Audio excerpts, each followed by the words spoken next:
भगवते वासुदेवाय। आज फाल्गुन माह कृष्ण पक्ष की एकादशी है, तो उसके विषय में जानें।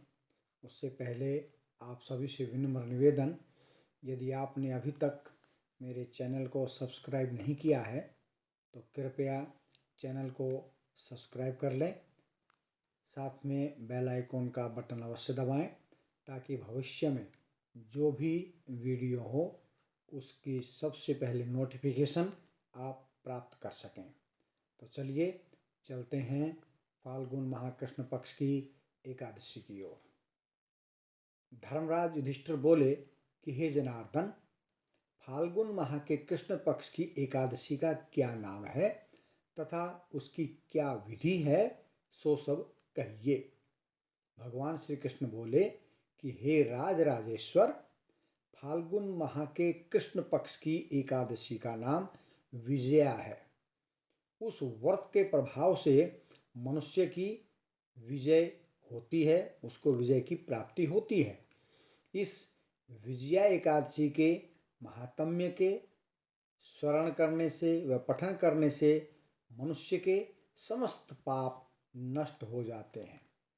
तो चलिए इसके विषय में मैं आपको बतलाता हूँ। एक समय देवर्षि नारद जी ने जगतपिता ब्रह्मा जी से पूछा कि हे ब्रह्मदेव, आप मुझे फाल्गुन माह के कृष्ण पक्ष की विजया नामक एकादशी का व्रत व विधान बतलाइए। ब्रह्मदेव बोले कि हे नारद, विजया एकादशी का व्रत प्राचीन तथा नए सभी प्रकार के पापों को नष्ट करने वाला है। यह समस्त मनुष्यों को विजय प्रदान करता है।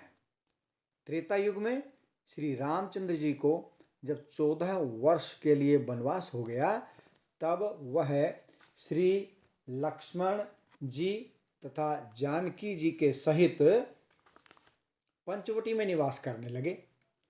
इस जगह रावण ने श्री माँ सीता जी का हरण कर लिया।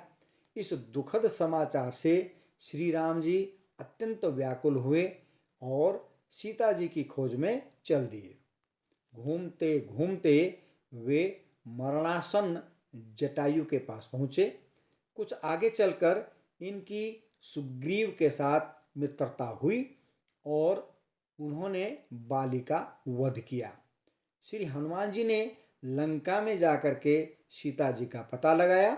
वहाँ से लौटकर हनुमान जी ने श्री रामचंद्र जी के पास पहुँचे और सब समाचार कह सुनाए। श्री रामचंद्र जी ने सुग्रीव की सम्मति लेकर वानरों भालुओं की सेना सहित लंका की ओर प्रस्थान किया।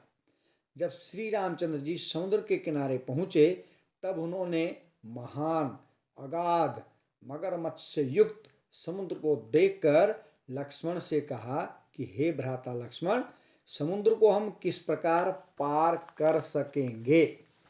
लक्ष्मण जी बोले कि हे भ्राता श्री, यहाँ से करीब आधा योजन की दूरी पर कुमारी द्वीप पर बगदालभ्य नाम के मुनि रहते हैं। आप उनके पास जाकर इसका उपाय पूछिए, वो अवश्य बताएंगे। लक्ष्मण जी के वचनों को सुनकर श्री रामचंद्र जी बगदालभ्य ऋषि के पास गए और उनको प्रणाम करके उनके समीप बैठ गए। मुनि ने उनसे पूछा, आप कहाँ से पधार रहे हैं। श्री राम बोले कि हे महर्षि, मैं अपनी सेना सहित यहाँ आया हूँ और राक्षसों को जीतने के लिए लंका जा रहा हूँ। आप कृपा करके समुद्र पार करने का कोई उपाय बतलाइए। बगदालभ्य ऋषि बोले कि हे राम जी, मैं आपको एक उत्तम व्रत बतलाता हूँ। फाल्गुन माह के कृष्ण पक्ष की विजया एकादशी का व्रत करने से तुम समुद्र से अवश्य ही पार हो जाओगे और तुम्हें विजय श्री की भी प्राप्ति होगी।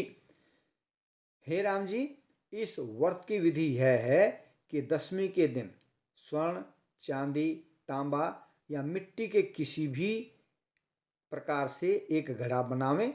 उस घड़े को जल से भरकर तथा उस पर पंच पल्लव रखकर वेदिका पर स्थापित करें।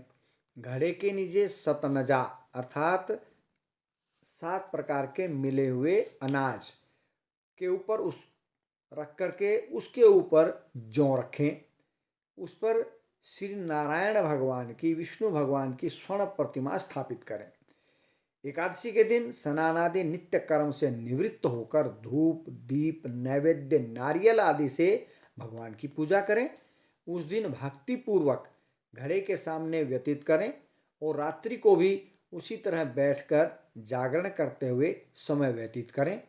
द्वादशी के दिन नदी, तालाब या समुद्र आदि में स्नान से निवृत्त होकर उस घड़े को ब्राह्मण को दें अथवा समुद्र में विसर्जित कर दें।